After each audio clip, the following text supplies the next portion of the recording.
Arab നാട്ടിൽ അകലെ എങ്ങാണ്ടിരിക്കുമ്പോ പാറിയാൻ അകമുരുകി കുറിക്കും മകൾക്കൊരുപാടുണ്ട് പറയാൻ. കുരുന്നു മകൾ കരഞ്ഞു കണ്ണീരുതിർത്തും കൊണ്ടാണ് ഉറക്കം.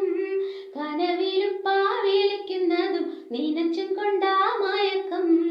അറബ് നാട്ടിൽ അകലെ എങ്ങാണ്ടിരിക്കുമ്പോ പാറിയാൻ അകമുരുകി കുറിക്കും മകൾക്കൊരുപാടുണ്ട്